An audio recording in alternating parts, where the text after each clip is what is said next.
अकेले रहता था। उसके परिवार में कोई नहीं बचा था। उसके दिन खेती बाड़ी और अकेलेपन में कटते थे। एक दिन जब वह खेत से लौट रहा था तो रास्ते में उसे एक घायल कुत्ता दिखा। उसकी टांग से खून बह रहा था और वह धीरे धीरे कराह रहा था। रामू को दया आ गई। वह कुत्ते को उठाकर अपने घर ले आया, घाव धोया, हल्दी लगाई और कुछ दूध पिलाया। कुछ ही दिनों में कुत्ता ठीक हो गया। वह रामू के साथ रहने लगा और उसका नाम रामू ने शेरू रख दिया।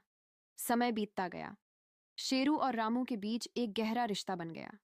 शेरू हर वक्त रामू के साथ रहता, खेत में, बाजार में या फिर घर पर। गांव वाले भी उस कुत्ते को रामू का सच्चा साथी कहने लगे। एक रात की बात है, कुछ चोर रामू के घर में घुसने की कोशिश कर रहे थे। रामू सो रहा था, लेकिन शेरू की नींद टूट गई। उसने भौंकना शुरू कर दिया और चोरों पर टूट पड़ा। चोर डर के मारे भाग खड़े हुए, लेकिन जाते जाते उन्होंने शेरू को पत्थर मारा, जिससे वह घायल हो गया। रामू जाग गया और बाहर भागा। शेरू के शरीर से खून बह रहा था, लेकिन उसकी आंखों में अब भी रामू के लिए प्यार था। रामू ने उसे गोद में उठाया और उसकी आंखों से आंसू बहने लगे। शेरू ने रामू का चेहरा एक बार चाटा और हमेशा के लिए सो गया। रामू पूरी रात रोता रहा। शेरू उसका दोस्त नहीं, उसका परिवार था। गांव वालों ने अगले दिन शेरू के लिए एक छोटी समाधि बनवाई। रामू ने उसके पास एक पत्थर रखा जिस पर लिखा था, मेरे सबसे वफादार दोस्त के नाम। शेरू की मौत के बाद रामू पूरी तरह टूट गया था। वो पहले जैसा हंसमुख और मजाकिया नहीं रहा। खेत जाना छोड़ दिया और दिन भर शेरू की छोटी समाधि के पास बैठा रहता।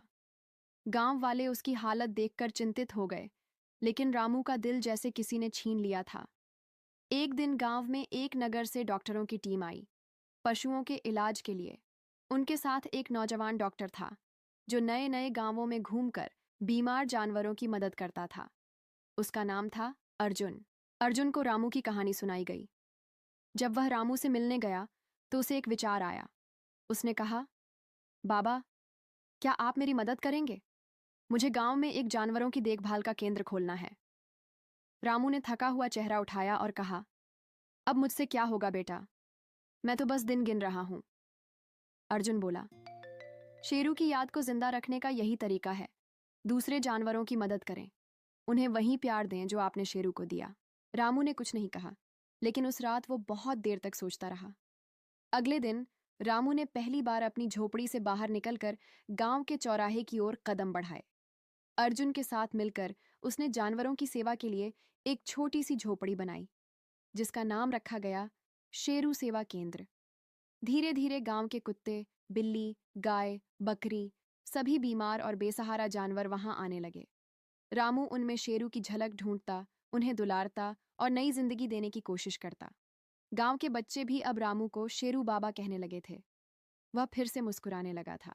शेरू सेवा केंद्र अब केवल गांव तक सीमित नहीं रहा। आसपास के कई गांवों से लोग अपने घायल या बीमार जानवरों को लेकर रामू और अर्जुन के पास आने लगे। रामू का नाम अब आसपास के इलाकों में फैलने लगा।